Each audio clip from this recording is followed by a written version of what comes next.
আমার হায়াত আর মৌতের মালিককে? সবাই বলেন।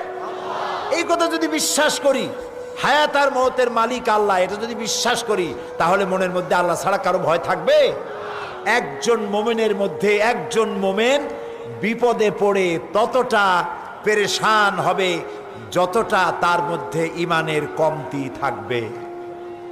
আবার বলি বোঝার জন্য, মনে রাখার জন্য, একজন মোমেন বিপদে পড়ে অতটা পেরেশান হবে যতটা তার ইমানের কমতি হবে। যদি তার ইমান মজবুত হয় যে আল্লাহ যা করবেন তার ফয়সালার এক চুল বেশি কিছু হবে না, এইটা যদি জানা থাকে, সে বীর পুরুষ হবে, সাহসী হবে, নির্ভীক হবে, আল্লাহর হুকুম অনুযায়ী সে তার কাজ করে যাবে। এই জন্য আল্লাহ রাব্বুল আলামিন বলেন, ইয়া আইয়ুহাল্লাযীনা আমানু